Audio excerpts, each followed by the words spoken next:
అందరికీ నమస్కారం. దేవుడు ఎంతలా మనల్ని రక్షిస్తూ ఉంటాడంటే, ఆ దేవుణ్ణి నమ్మిన భక్తుల జోలికి ఎవరన్నా వచ్చారనుకోండి, ఆయన అసలు ఉపేక్షించడు. అంటే సాటి భక్తుల పట్ల మన స్వభావ శైలి కానీ, మనం ఆచరించే విధానాలు కానీ, మనం వాళ్ళని ఎలా ట్రీట్ చేయాలి అన్నది గూడా మనం తెలుసుకొనుండాలి. మీ అందరికీ సుపరిచితులు. ఇదే అంశానికి సంబంధించి మనతో మాట్లాడడానికి శ్రీ వైష్ణవ సిద్ధాంత ప్రవర్తకురాలు పద్మజ రామానుజదాసి గారున్నారు మనతో. ఆవిడతో మాట్లాడదాం. అమ్మా నమస్తే. నమస్తే అండి. ఆ భగవంతుడితో పెట్టుకుంటే ఇంకసలు అందరూ మటాషే అని అంటుంటారు కదా! దానికి సంబంధించి ఉదాహరిస్తూ ఒక చిన్న కథ ఏమన్నా చెప్తే విని తెలుసుకుందాం అనుకుంటున్నా. తప్పకుండా అండి. మంచి టాపిక్. భగవంతుడి పట్ల అపచారపడిన స్వామి క్షమిస్తాడు గానీ, భగవద్భక్తుల పట్ల అపచారపడితే అస్సలు క్షమించడు. దానికొక చక్కని ఉదాహరణ ప్రహ్లాదాళ్వాన్ వృత్తాంతం. ప్రహ్లాదుడు ఎంత పరమ వైష్ణవ భక్తుడంటే వైష్ణవుడు ఆయన, విష్ణు భక్తుడు. ఎన్ని అపచారాలు హిరణ్యకశిపుడు ప్రహ్లాదుడి పట్ల చేసినా క్షమించాడు. ఆఖరికి ప్రహ్లాదుడినే మట్టు పెడతానని హిరణ్యకశిపుడు ఎప్పుడైతే అన్నాడో, వెంటనే లక్ష్మీ స్తంభాన్ని నరసింహ. చీల్చుకొని మరి నరసింహస్వామిగా అవతరించి ఆ ఉగ్ర రూపంలో హిరణ్యకశిపుడిని సంహరించి వేశాడు. అంటే తన భక్తుల్ని ఎవరైనా ఏదైనా చేస్తే ఆయన అసలు సహించడు. తన పట్ల అపచారపడినా సహిస్తాడు. హ్మ్. ఎందుకండి రామచంద్రమూర్తిని తీసుకున్నాం అనుకోండి, రామచంద్రమూర్తికి ఎన్ని బాణాలు వేసినా రావణాసురుడు యొక్క సైన్యము ఓర్చుకున్నట్ట. హ్మ్. ఎప్పుడైతే తనను అవగాహిస్తున్నాడు హనుమస్వామి కింద, ఆ హనుమంతుడి మీద బాణాల వర్షం కురిపించాడో యుద్ధంలో, అప్పుడు కోపం వచ్చేసింది రామచంద్రమూర్తికి. తన మీద బాణాలు పడ్డా సహించాడు గాని, తన భక్తుడైనటువంటి హనుమ పట్ల ఆ బాణాలు అతన్ని బాధ పెడుతుంటే సహించలేకపోయాడు రామచంద్రమూర్తి. ఈ విషయం ఎప్పుడు కూడా గుర్తెరగాలి. మనం మొదటి ఎపిసోడ్‌లోనే చూసుకున్నాం. అ, ఆ అంటూ. ఆ!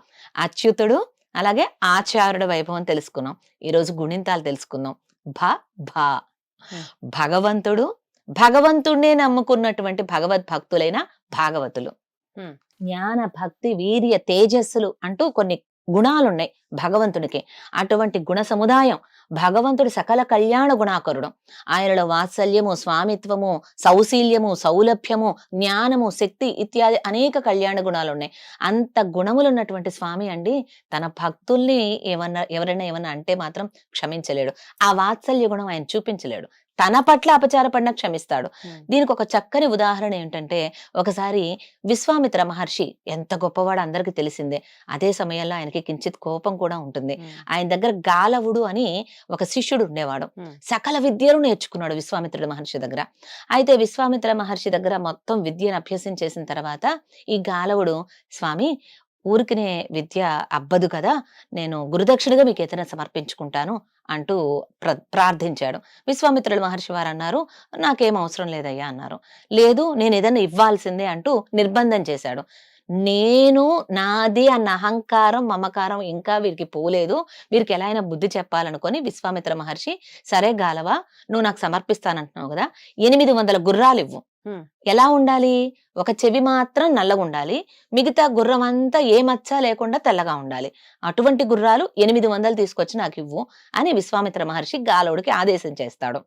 గాలవుడు సరే అని చెప్పి, మరి భూమండలం మొత్తం వెతకాలంటే తాను వెతకలేడని చెప్పి తన స్నేహితుడైన గరుడుని తీసుకుంటాడు హ్మ్. తోడు. ఆ గరుడుని యొక్క రెక్కల సహాయంతోటి ఆయన మీద ఎక్కి కూర్చొని భూమండలం మొత్తం వెతుకుతారు. ఒక చెవి మాత్రం నల్లగుండి ఒళ్ళంతా తెల్లగా ఉన్న గుర్రాలు, అది ఒకటి కాదు, రెండు కాదు, 800 గుర్రాలు. కనిపించలేదు గాలవుడికి. చేసేది ఏమీ చేయలేకపోతున్నాడు. అశక్తుడైపోతున్నాడు. నీరసం వచ్చేస్తుంది. సాయంత్రం అయిపోయింది. దగ్గరున్నటువంటి ఒక కొండ మీద ఆగారు విశ్రాంతి తీసుకుందామని. ఆ కొండ మీద ఆగారు గాని వాళ్ళకి ఆకలి వేస్తుంది. అక్కడే ఒక ముసలావిడున్నారు. ఆవిడేమిటంటే చక్కగా ఒక కుటీరం నిర్మించుకొని ఉంటున్నారు. వీరిరువురిని కూడా ఆహ్వానించి, మీరు ఎవరండి? బాగా అలసిపోయి ఉన్నట్టున్నారు. చక్కగా విశ్రాంతి తీసుకోండి అని తాను ఆతిథ్యం ఇచ్చారు ఆ పెద్దావిడ. ఆతిథ్యం ఇచ్చేటప్పటికి వీళ్ళిరువురు కూడా చక్కగా ఆతిథ్యం స్వీకరించి రాత్రి పడుకున్నాక గరుడు అనుకున్నట్ట మనసులో, ఈవిడ చక్కగా మనల్ని ఇంతగా చక్కగా ఆదరించింది, గౌరవించింది, అన్ని సమర్పించింది, అతిథి మర్యాదలన్నీ చేశారు. ఇలాంటి గొప్ప ఆవిడ ఏ శ్రీరంగంలోనో, కాంచీపురంలోనో, తిరుపతిలోనో ఉండాల్సిన వారు ఇక్కడుండిపోయారు నిర్జన అరణ్యంలో, అంటే ఈ కొండ మీద ఉండిపోయారే అనుకున్నారు. సరే తెల్లవారింది. మరలా వాడు తిరుగు ప్రయాణం అవుదామని చెప్పి గాలవుడు, గరుడు బయలుదేరదాం అనుకుంటే గరుడుడి రెక్కలు ఎగరడం లేదట. హ్మ్. ఏమిటా రెక్కలు ఎగరడం లేదని చెప్పి సతమతమవుతూ ఉంటే, అప్పుడు గాలవుడు అడుగుతాడు, "ఏంటి ఏమన్నా అపచార పడ్డావా ఏమిటి? నువ్వు మనసులో ఏమనుకున్నా గూడా చెప్పు" అనంటే, లేదు నేను ఈవిడింత చక్కగా అన్ని మర్యాదలు చేస్తున్నారు. ఎక్కడైనా కంచిలోనో, లేకపోతే తిరుమలలోనో ఉండాల్సిన ఆవిడ అంటూ అనుకున్నాను. ఇట్లా ఉండిపోయారు కొండ మీద" అనంటే, "అయ్యో! నువ్వెంత తప్పు చేసావు చూసావా?" అది కూడా తప్పేనా ఆ! అమ్మా? వాళ్ళు ఉండే మీరెక్కడో ఉండాల్సిన వాళ్ళు అని కదా అనుకునేది ఆయన. కానీ వారు ఉంటున్న ప్రదేశాన్ని కించపరిచినట్లేగా. ఇప్పుడు శ్రీరంగము, తిరుమల గొప్ప క్షేత్రాలని మనసులో భావన చేశారు. దానిలో తప్పు లేదు. కానీ ఈ భాగవతురాలు ఉంటున్నటువంటి ప్రదేశాన్ని తక్కువగా భావించారు. గరుడాళ్వారు. అంటే ఆ మాత్రం కూడా కూడా అనకూడదు. ఆలోచించకూడదు. భాగవతుల పట్ల ఎంతో జాగరూకతతో ఉండాలి మనం. ఎటువంటి అపచారము పడకూడదు. వారి కులం గురించి గాని, గుణం గురించి గాని, జ్ఞానం గురించి గాని, వారున్న ప్రదేశం గురించి గాని, ఏ విషయంలోనూ వారి పట్ల మనం అపచార పడకూడదు. హ్మ్. భగవంతుడినే ఐకాంతికంగా పూజించేటువంటి భాగవతులు వాళ్ళని కూడా మనం ఎంతసేపు వాళ్ళ పట్ల కూడా భక్తి భావంతో ఉండాలి. హ్మ్. భగవంతుడి పట్ల భక్తి భావం ఎంత ప్రదర్శిస్తామో అంతకు మించి ఆయన భక్తుల పట్ల మనం గనక ప్రేమ చూపిస్తే ఆయన మరింత ఆనందం అవుతారు. ఒక చిన్న ఉదాహరణ చూద్దామా? మీకు ఏదైనా పని కావాల్సి ఉంది. గవర్నమెంట్ ఆఫీసుల్లో హ్మ్. వెళ్లారు. అక్కడ మీకు తెలిసినటువంటి వాళ్ళున్నారు. హ్మ్. నేరుగా వెళ్లి మాట్లాడే కన్నా వాళ్ళకి ఇష్టమైన టాపిక్ మీరు ఎత్తి మాట్లాడి అంటే వాళ్ళు మనకి ఇంకా యాక్టివ్‌గా ఆ! మాట్లాడతారు. మాట్లాడతారు. చెప్తారు చూడండి క్రీమ్ బిస్కెట్ అంటారు. ఏదైనా గాని వాళ్ళ మనసుని కొంచెం మనం ప్లీజ్ చేసుకుంటూ వాళ్ళకి ఇష్టమైన టాపిక్స్ మాట్లాడి అప్పుడు మన యొక్క అప్లికేషన్ వాళ్ళ దగ్గర పెడతాం. హ్మ్. అవునా? హ్మ్. అలాగే భగవంతుణ్ణి కూడా స్తుతించటం అంటే నేరుగా ఆయన్ని స్తుతిస్తే ఆయనకు ఆనందం గాదు. ఆయన భక్తుల్ని స్తోత్రం చేస్తే ఆయనకు ఆనందం. ఆయన భక్తులని గురించి మనం వెళితే ఆయన ద్వారా భక్తుల ద్వారా భగవంతుడిని ఆశ్రయించాలి. అందుకే ఒక శ్లోకం చెప్తారు. సత్సంగాత్ భవ నిస్పృహో గురుముఖాత్ శ్రీ సంప్రపద్యాత్మవాన్ అంటారు. అంటే మనం భగవంతుణ్ణి ఎలా ఆశ్రయించాలి? టాపిక్ అంతా భా మీద నడుస్తుంది. హ్మ్. భగవంతుణ్ణి ఆశ్రయించాలి. ఎలా? సత్సంగాత్ భవ నిస్పృహో. సత్సంగులతో కూడి ఉండాలి ముందుగా. అంటే భగవంతుణ్ణి ఆశ్రయించుకున్న భాగవతులతో కలిసి ఉంటూ వాళ్ళతో మనం కొంత ట్రావెల్ చేస్తున్నామంటే మనం చేస్తున్నది కరెక్టా?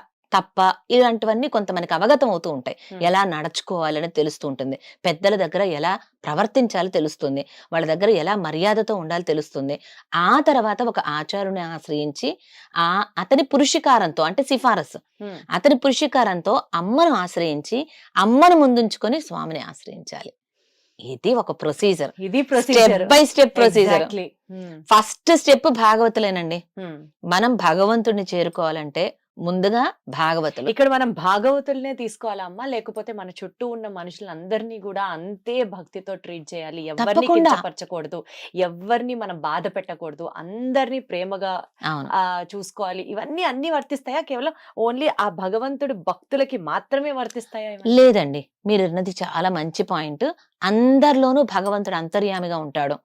ప్రతి ఒక్కరిలోనూ. ఎప్పుడైనా చూడండి ఈ విద్వేషాలు, వైషమ్యాలు పోవాలి అంటే ఎందుకొస్తుంది కోపం? ఇప్పుడు మీలో నాకేదైనా ఒక గుణం నచ్చలేదు. అన్ని గుణాలు అందరికీ అందరిలోవి నచ్చాలని లేదుగా. హ్మ్. మంచి గుణాలు మాత్రమే మనం చూసేటువంటి ఒక గుణం అలవరుచుకోవాలి. ఎప్పుడైనా సరే ఎదుటి వ్యక్తిలో కూడా భగవంతుడున్నాడు అని మనం ఎప్పుడైతే గుర్తిస్తామో అది అప్పుడు ఎప్పుడు గబుక్కున నోరు జారము, గుర్తుపెట్టుకుంటామో వాళ్ళని హర్ట్ చేయము. హర్ట్ చేయము.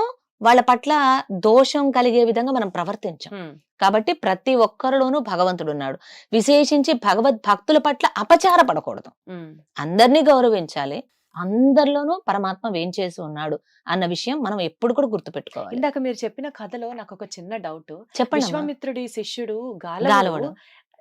ఆయనకి విద్య నేర్పించినందుకు గాను, లేకపోతే ఈయన నేర్చుకున్నందుకు గాను కృతజ్ఞతా భావంతో నేను మీకేదన్నా చేస్తా స్వామి అని అన్నాడు కదా! అందులో నాది అన్న అహంభావం ఎక్కడుంది?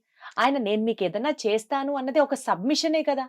అందులో గూడా నాది, నేను అన్న అహం ఎక్కడ కనిపించింది నాకర్థం కాలేదు. నేను సమర్పిస్తాను అంటే అని కూడా అనకూడదా? అనకూడదు. మరప్పుడు నేను ఏమనాలి?